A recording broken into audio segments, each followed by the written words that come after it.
Bienvenidas y bienvenidos a la formación online Escenarios de la Violencia de Género, organizado por la Asociación para la Defensa de la Mujer La Rueda, en colaboración con la Unidad de Igualdad de Oportunidades de la Universidad de Burgos. Soy Beatriz Ortiguela, psicóloga sanitaria y trabajadora de la Asociación La Rueda, y os voy a acompañar a lo largo de este cuarto módulo al que hemos llamado Protocolos de actuación ante la violencia de género.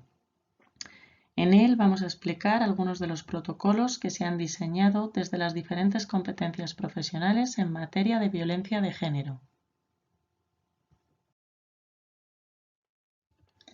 Vamos a hacer un recorrido por algunos hitos históricos en el marco legislativo español en materia de violencia de género. Tras varios años de lucha para conseguir una ley integral contra la violencia de género, en el año 2004 se aprobó la Ley Orgánica 1/2004, que a continuación detallaremos.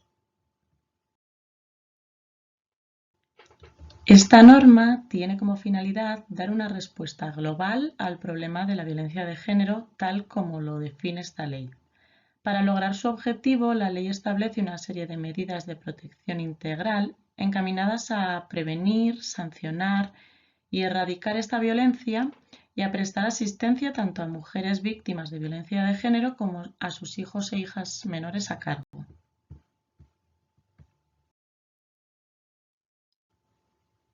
La norma articula una serie de principios rectores orientados a alcanzar los objetivos. Fortalecer las medidas de sensibilización ciudadana de prevención a través de instrumentos eficaces en el ámbito educativo, servicios sociales, sanitario, publicitario y mediático. Consagrar los derechos de las mujeres víctimas y asegurar un acceso rápido, transparente y eficaz a los servicios. Reforzar los servicios sociales, así como establecer un sistema eficaz y coordinado de los servicios ya existentes. Garantizar derechos en el ámbito laboral de las trabajadoras o funcionarias víctimas de violencia de género.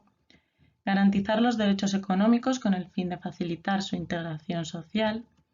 Establecer un sistema integral de tutela institucional en el que la Administración General del Estado impulse la creación de políticas públicas dirigidas a ofrecerles tutela.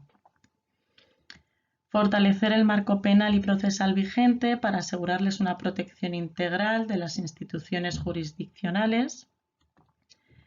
Coordinar los recursos e instrumentos de los distintos poderes públicos para asegurar la prevención de los hechos de violencia de género y, en su caso, a la sanción adecuada a los culpables de los mismos. Promover la colaboración y participación de las entidades, asociaciones y organizaciones que desde la sociedad civil actúan contra la violencia de género. Fomentar la especialización de los colectivos profesionales que intervienen en el proceso y garantizar el principio de transversalidad de las medidas de manera que en su aplicación se tenga en cuenta las necesidades y demandas específicas. En el año 2007 se aprobó la Ley Orgánica para la Igualdad Efectiva de Mujeres y Hombres, en la que se definen conceptos muy importantes como son la discriminación por razón de sexo, incluyendo la diferencia entre acoso sexual y acoso por razón de sexo, la diferencia entre discriminación directa e indirecta, entre otros, y además también establece la creación de un distintivo para reconocer a las empresas que destaquen por la aplicación de políticas de igualdad. En el año 2010 se aprobó la Ley Orgánica 2/2010 de Salud Sexual y Reproductiva y de la Interrupción Voluntaria del Embarazo, también conocida como Ley del Aborto, siendo su objetivo principal garantizar los derechos fundamentales en el ámbito de la salud sexual y reproductiva, regular las condiciones de la interrupción voluntaria del embarazo y establecer las correspondientes obligaciones de los poderes públicos. En el año 2015 se plantea la modificación del Código Penal, en el cual se plasma la influencia del Convenio de Estambul, como en algunos ejemplos que vamos a ver en lo que a la violencia de género atañe, como que se incluye el agravante por discriminación por razón de género, se regula el delito de acoso, se tipifica el delito de trata, se introducen también los matrimonios forzados, Se incluye la embaucación a través de medios telemáticos, entre otros. En el año 2018 se aprueba el Real Decreto Ley 9/2018 de medidas urgentes para el desarrollo del Pacto de Estado contra la Violencia de Género, que introdujo una serie de novedades en materia de violencia de género. Fortalece la tutela judicial, reforzando la asistencia jurídica y el acceso a la justicia y a los recursos de asistencia a las mujeres y menores víctimas de violencia de género.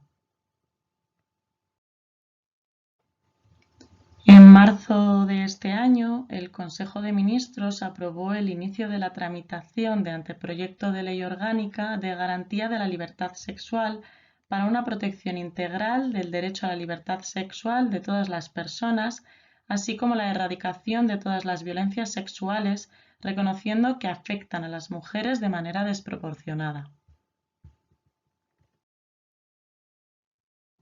La explicación de todos los protocolos que existen sería muy extensa, por lo que el esquema que vamos a seguir va a ser el conocer los más importantes en función de 8 ámbitos profesionales, los cuales podéis encontrar en la documentación complementaria, pero me centraré en resumir las líneas básicas de actuación de un protocolo por área. Los 4 primeros ámbitos son los siguientes y vamos a comenzar por el ámbito judicial. Fue la Ley contra la Violencia de Género del 2004 la que por primera vez se refirió en su artículo 43 a los juzgados de violencia sobre la mujer. En el 2013, que son los últimos datos oficiales facilitados por el Gobierno, existían 106 exclusivos en España y 355 compatibles. Los juzgados de violencia sobre la mujer se encargan de todo aquello relacionado con la definición que se da en la Ley Orgánica del 2004 de violencia de género. Es decir, tiene que haber o haber habido una relación afectiva estable entre un hombre y una mujer, encargándose de delitos como homicidios, abortos, lesiones, delitos contra la libertad, intimidación, tanto de la mujer como de sus descendientes, además de la adopción de órdenes de protección, de delitos contra los derechos y deberes familiares, entre otros. Se encuentran 2 protocolos nacionales en este ámbito, uno en relación a la valoración del riesgo médico-forense y otro en relación a la coordinación entre lo penal y lo civil. El protocolo médico-forense de valoración urgente del riesgo de violencia de género diseñado en el 2011 se compone de los siguientes apartados. Fuentes de información, donde se realizan entrevistas y exploraciones tanto del agresor como de la víctima. Se recoge el atestado policial, la documentación médica y psiquiátrica y se llevan a cabo entrevistas con los testigos si fuese necesario. La valoración basada en un juicio clínico estructurado, donde se analizan los factores de riesgo asociados y se facilita una guía para la recogida de datos como los antecedentes, la situación sentimental y laboral, antecedentes de violencia de género. La realización de pruebas complementarias se refiere a que se recomienda la aplicación de la escala de predicción de riesgo de violencia grave contra la pareja elaborada por Etxeburua. La valoración médico-forense del riesgo de violencia de género se refiere a que es un elemento más para que la justicia valore la necesidad de adoptar medidas de protección para la víctima. Y finalmente se emite el informe médico forense en un periodo inferior a 72 horas en el caso de que sea urgente y complementándolo al de las fuerzas y cuerpos de seguridad del Estado. El segundo ámbito con el que vamos a continuar es el penitenciario. Nos encontramos con 2 protocolos de actuación de los sistemas de seguimiento por medios telemáticos del cumplimiento de las medidas y penas de alejamiento en materia de violencia de género del año 2013 y 2015. Y vamos a entrar a detallar el más actual.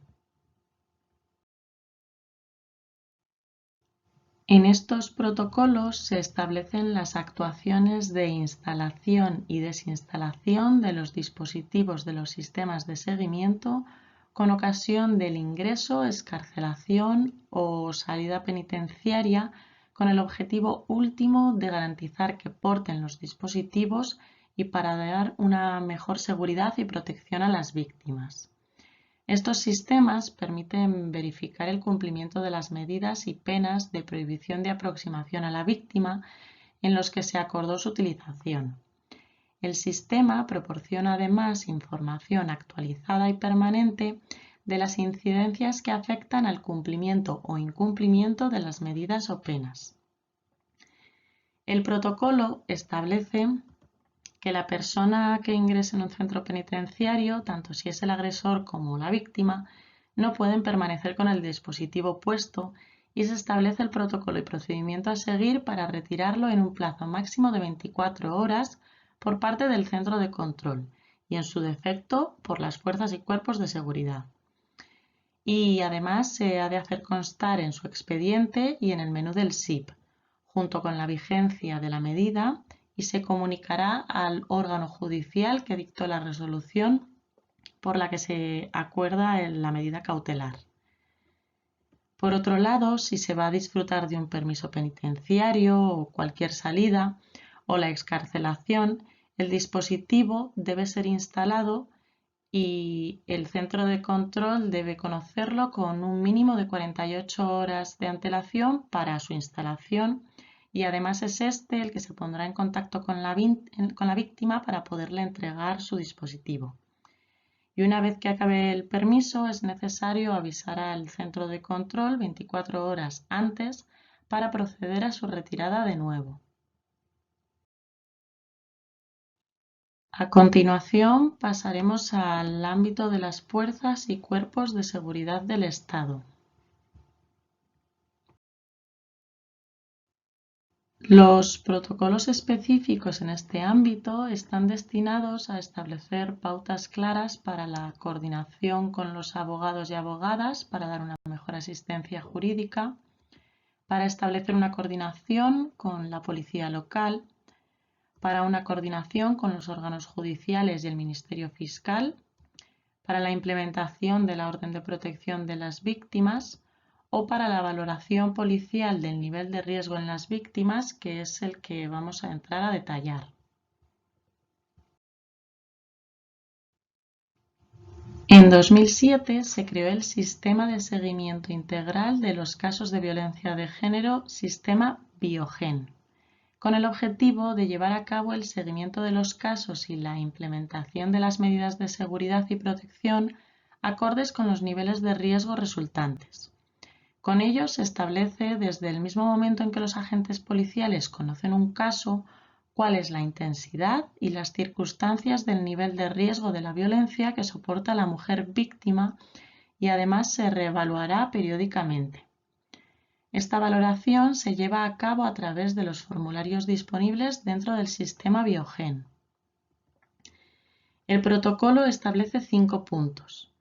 La estimación inicial de la situación de riesgo, donde se realiza una primera evaluación de riesgo por parte de los agentes policiales, cumplimentando el formulario VPR, y la valoración se comunicará a la autoridad judicial y fiscal. La gestión de los casos de violencia de género en el sistema, donde se especifica cómo dar de alta o actualizar un caso, así como traspasar actuaciones o reasignar casos. La gestión de la seguridad y protección de las víctimas, ya que cada nivel de riesgo lleva aparejadas unas medidas policiales para la protección y seguridad de las víctimas, que luego diremos algunos ejemplos, y se realizará un plan de seguridad personalizado. Además, se especifican cuestiones a tener en cuenta, donde se establece cuándo un caso, por ejemplo, está activo o cuándo está inactivo.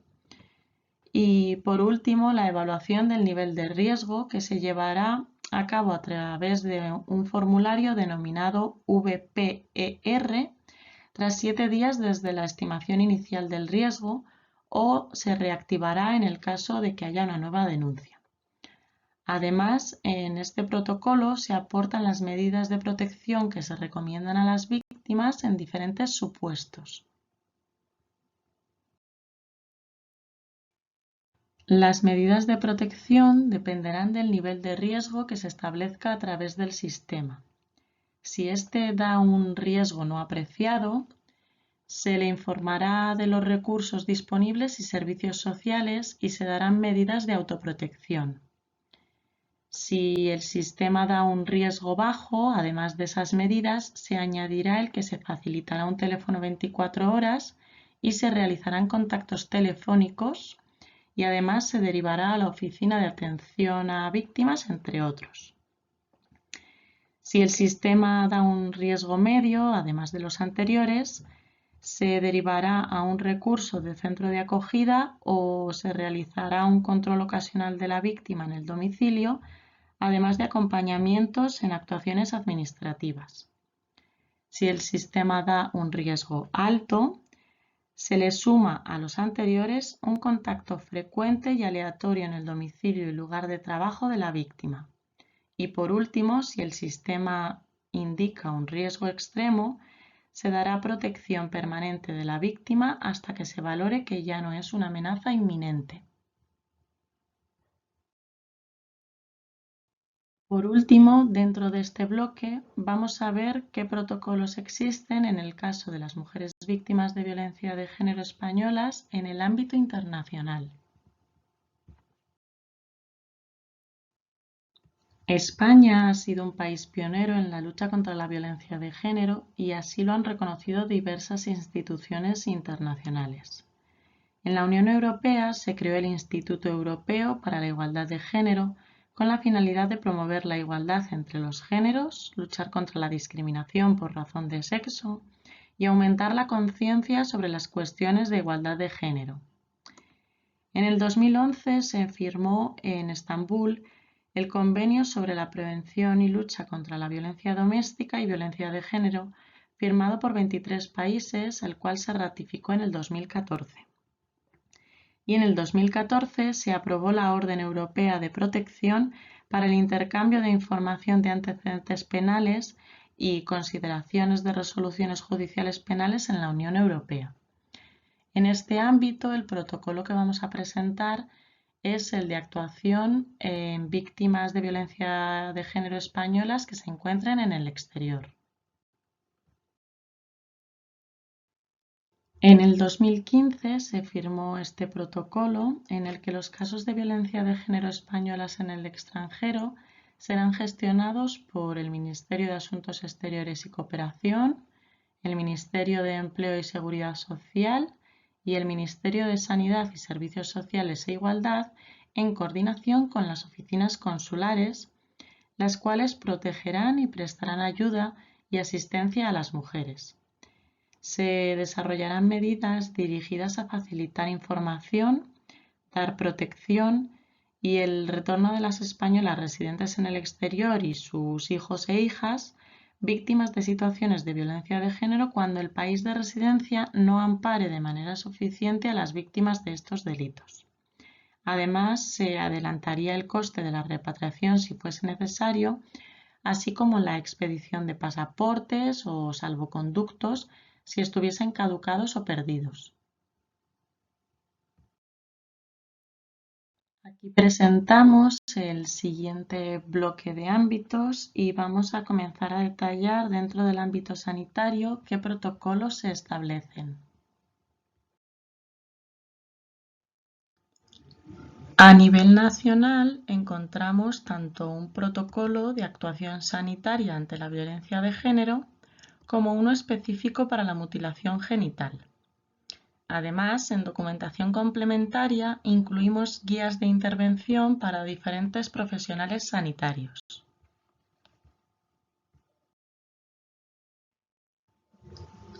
El protocolo de atención sanitaria es muy amplio y extenso, dando pautas específicas de actuación ante la llegada de un caso a través de diferentes vías, como en consulta de atención primaria o especializada, urgencias, un caso de agresión sexual, ante un caso de un hombre que ejerza violencia contra la mujer, y además incluye aspectos éticos y legales a tener en cuenta, además de un modelo del parte de lesiones y el informe médico que se debe realizar.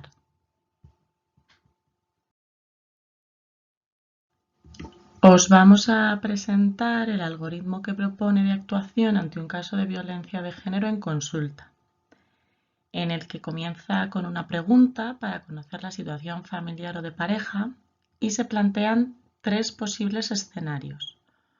Uno en el que no se manifieste situación de maltrato, otro en el que se manifiesten situaciones conflictivas pero no se considere maltrato, y un último en el que se manifieste situación de maltrato claro. En función de esto, se buscarán indicadores claros para investigar si sufre violencia y de qué tipo y valorar si existe riesgo o no. Todo ello se debe registrar en la historia clínica y en caso de que se considere que hay un maltrato, se establece un plan de atención pudiendo derivar a recursos específicos.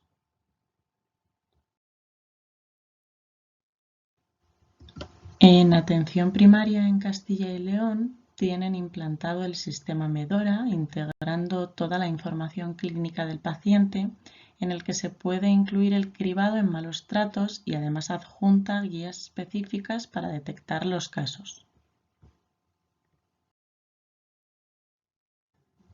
Cuando la mujer acuda a los servicios de urgencias, los procedimientos son similares a los que se podrían llevar en atención primaria o especializada, y si se sospecha de que existe un caso de violencia de género, se realizará una entrevista clínica específica, indagando además la existencia de menores. Se le entregará el informe de alta detallando las lesiones y el estado psicológico si ello no compromete la seguridad de la mujer. Y se ha de hacer llegar el informe a atención primaria, bien a través de la mujer o bien a través de otros medios, para que se pueda realizar un seguimiento en consulta. Además, en España existe la obligación legal de poner en conocimiento de la autoridad judicial la existencia de lesiones ante la constatación de malos tratos, notificándolo al juzgado mediante el parte de lesiones y el informe médico. Cuando la mujer acuda tras una agresión sexual, se deberán recoger los datos y solicitar la actuación de la medicina forense a través del juzgado. Se valorará y explorará tanto a nivel físico como psíquico, se tomarán muestras, se dará tratamiento inmediato a las lesiones físicas y asistencia psicológica, y se emitirá el parte de lesiones e informará a la mujer de los recursos existentes.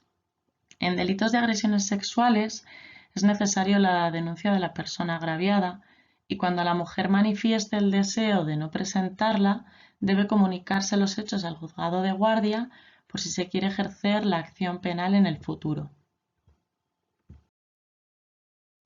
El sexto ámbito que vamos a ver es el de los servicios sociales.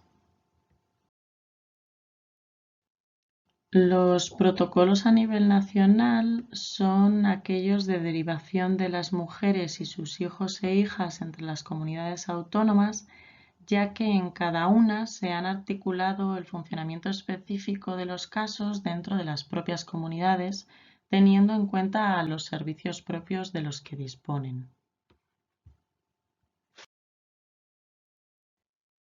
En el protocolo de derivación entre comunidades autónomas se establecen pautas para la mejor coordinación dentro de la red de centros de acogida de todas las comunidades autónomas y ciudades de Ceuta y Melilla, como por ejemplo el que la mujer siempre accederá a la red por su comunidad de origen, se determinan los motivos por los que puede cambiar de comunidad autónoma, se establece un listado común de documentación necesaria, Se fijan criterios comunes de traslado como plazos y desplazamientos y además adjunta el modelo de informe técnico de solicitud de traslado.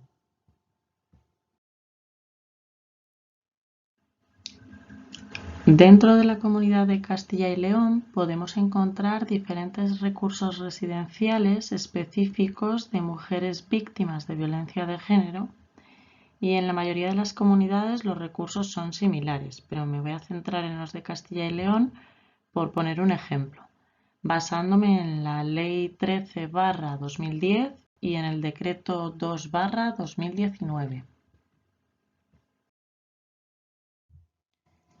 El primer recurso residencial que voy a describir es el centro de emergencia, que son aquellos en los que se acoge con carácter urgente a víctimas de violencia de género, entre otras, tanto mujeres como personas dependientes de ellas, con el objeto de garantizar su integridad y seguridad personal.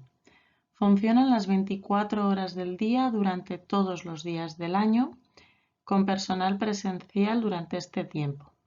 Son recursos de acogida para dar una respuesta inmediata y urgente de amparo, protección, alojamiento y manutención. El tiempo máximo de estancia es de 30 días naturales desde la fecha de ingreso. Por ello, se deberá iniciar la tramitación precisa para su posterior traslado al recurso más adecuado en los primeros 15 días de estancia.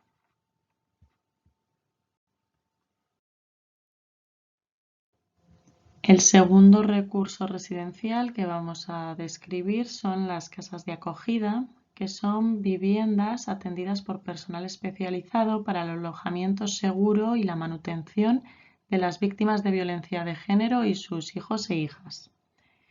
Facilitan el alojamiento temporal y la atención integral para una recuperación a distintos niveles: psicológico, educativo, sanitario, laboral y jurídico. Las casas de acogida, depende de su capacidad, podrán albergar un número u otro de unidades familiares, pero en Castilla y León se establece que no puede sobrepasar una capacidad máxima de 8 unidades de convivencia. El plazo de estancia será como máximo de 6 meses, aunque excepcionalmente se podrá prorrogar otros 6 meses, pero nunca puede superar los 18.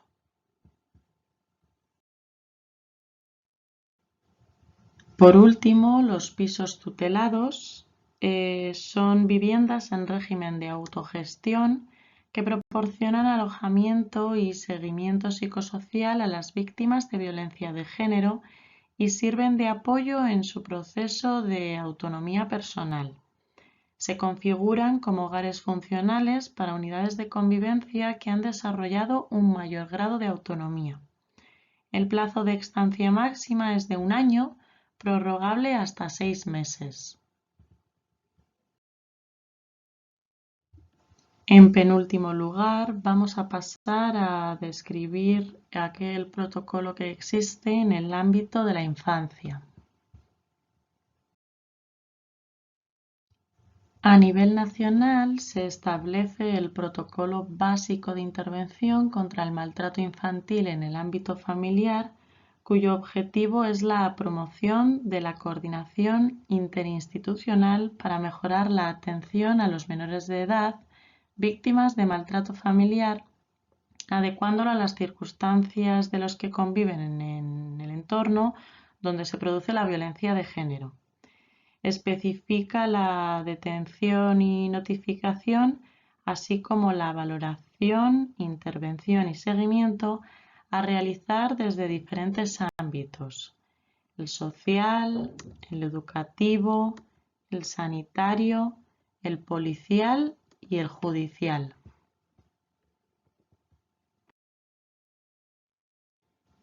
De manera inicial, se establece la diferencia de si es un procedimiento ordinario, siendo de maltrato leve o moderado y teniendo que estar en conocimiento de los servicios sociales, o si por otro lado es un procedimiento de urgencia cuando el maltrato es grave, donde se prestará atención especializada por el Servicio de Protección de Menores.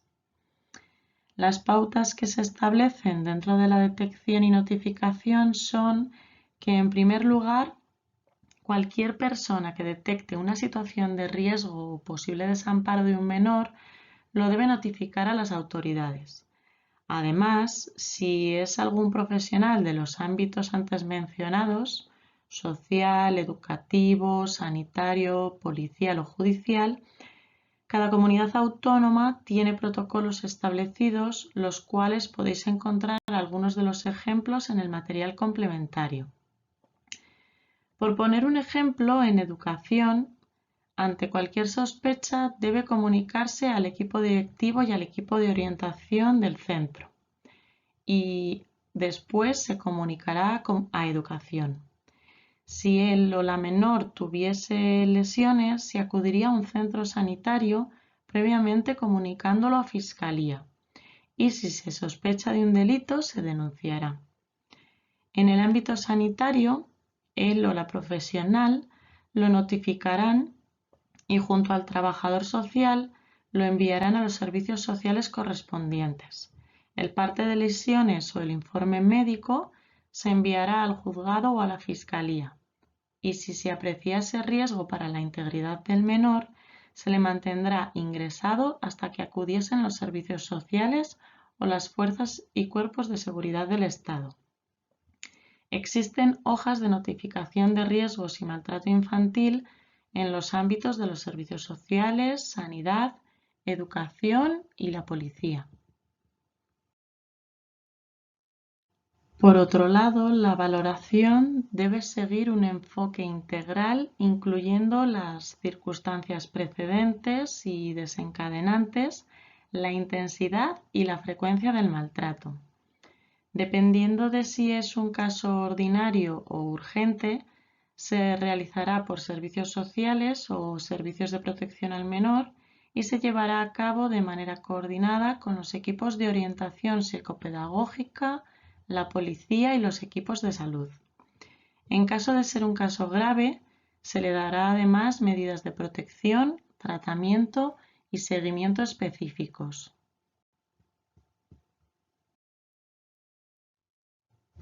Y por último, los medios de comunicación también tienen protocolos establecidos en materia de género. Hay diversas comunidades autónomas que tienen protocolos propios para el tratamiento de la información en materia de igualdad y en lo que a la violencia de género se refiere, como algunos ejemplos que os dejamos en el material complementario. Pero a nivel nacional vamos a explicar el protocolo que se firmó en 2007 en la Comisión Asesora de la Imagen.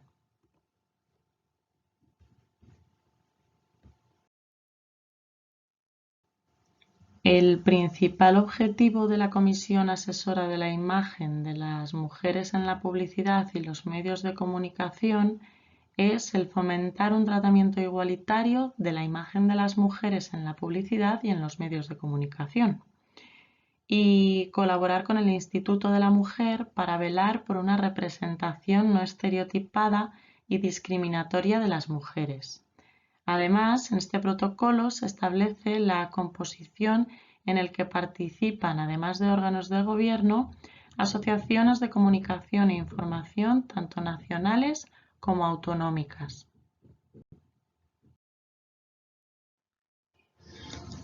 Además, queremos añadir que en el ámbito universitario también se están estableciendo protocolos de actuación ante el acoso sexual y acoso por razón de sexo.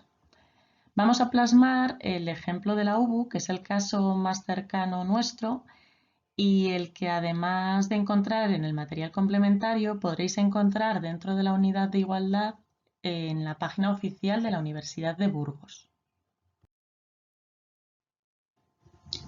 En este protocolo se establecen los procesos y mecanismos de actuación ante una situación dada. Este protocolo se aplicará en todas aquellas situaciones de acoso sexual o de acoso por razón de sexo que tengan lugar en el ámbito de la Universidad de Burgos. Los pasos a seguir vienen indicados, pero vamos a tratar de hacer un breve resumen. Se iniciaría una instancia por la parte afectada mediante un escrito dirigido al vicerrector o a la vicerrectora con competencias en materia de igualdad. Ese escrito viene un modelo en los anexos del protocolo que podéis encontrar en la documentación complementaria o en la página de la universidad. Y se presentaría en la unidad de igualdad de oportunidades.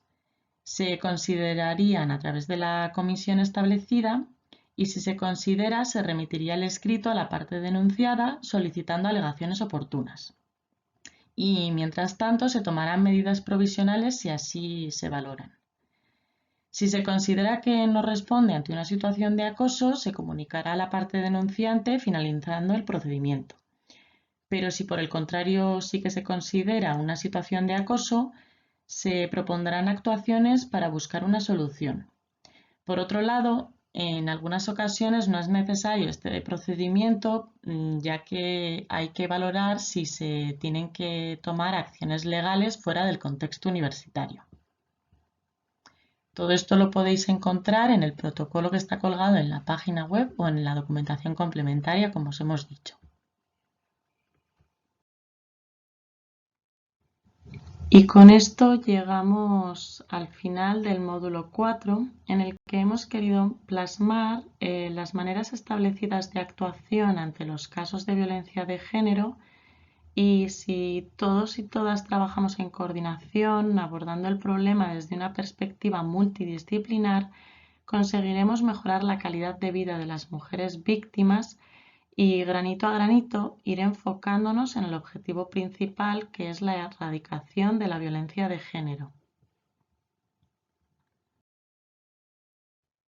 Muchas gracias por haberme acompañado a lo largo de esta presentación y cualquier duda que os surja podéis comentarla a través del foro o poneros en contacto a través del correo que aquí os dejo.